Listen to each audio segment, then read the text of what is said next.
තෙරුවන් සරණයි සියලු දෙනාටම. ඉතින් ඔන්න අදත් වීඩියෝ එකක් අරන් ආවා. ඉතින් විශේෂ වශයෙන් මම ඉතින් සවස් යාමේදී ඉතින් ඊට බැහැගෙන යන වෙලාව මේ වෙලාවට වීඩියෝ එකක් අරන් එන්න ඕන කියලා හිතුණා. ඉතින් ඒක නිසා වීඩියෝ එකක් අරන් එන්න හිතුවා.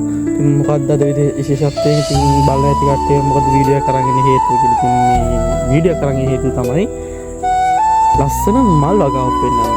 මොකක්ද මල් වගාව? දාස් මල් වගාව. ඉතින් මම මේ දාස් මල් වගාව පොඩි කාලේ නම් මේ මල් වල බීජ අරගෙන ඉතින් මේ මල් පෙති ටික අරගෙන වේලලා මල් ඉහළ තමයි මේ වගාවක් කරේ. ඉතින් මේ තමයි දාස් වගාව. මේ දාස් වගාව ඉතින් ලස්සන විදියට දැන් එතකොට බලන්න ලස්සන විදියට හදිලා තියෙනවා. ඉතින් බලන්න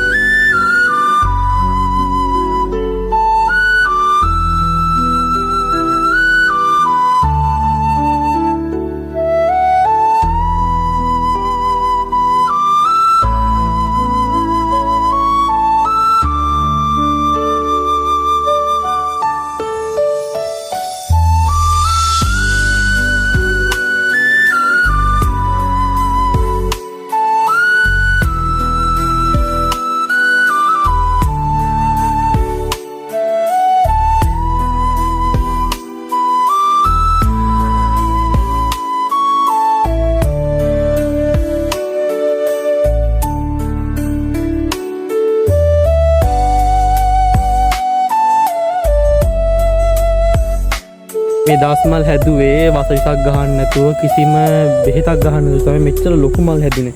ඉතින් මේ දාස් මල් මෙච්චර ලොකුවට හැදුනේ කිසිම බෙහෙතක් ගැහුවේ නැහැ. අත් වශයෙන්ම කිව්වොත් බෙහෙතක් ගැහුවේ නැහැ. ඉතින් මේ මල් හිතන්න නැති තරමට විශාලත්වයෙන් ලොකු වෙලා තියෙන මේ මල්. ඒක නිසා ඉතින් බලන්න කොච්චර ලස්සනද මේ මල් පිරිපුන් වෙලා හොඳට පිපිලා ලොකු වෙලා තියෙනවා. මොකද මේ මල් වලට බෙහෙත් ගැහුවේ නැහැ. නිකම් මම දන්නවා දාස් මල් වලට බෙහෙත් ගාලා තමයි මේවා හදන්නේ. හැබැයි අත් වශයෙන්ම කිව්වොත් මේකට බෙහෙත් ගහලා මේ හැදුවේ මේවා ස්වභාවික පොහොර දාලා තමයි හැදුවේ. කියන්නේ ඔකට කොම්පොස් ගොම ඒ වගේ දේවල් තමයි මේක මේ විදිහට සාර්ථක කරගත්තේ.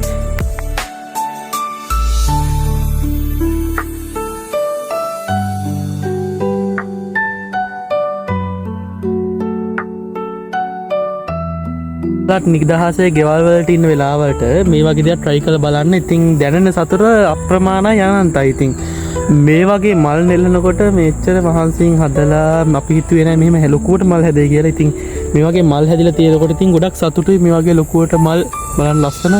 ඉතින් ගොඩක් සතුටුයි. ඉතින් මෙහෙම මල් හැදිලා තියෙනකොට ඉතින් හිතරස් සහනයක් තමන්ගේ ජීවිතේට මේව ආශිර්වාදයක් වෙනවා මේ වගේ දේවල්.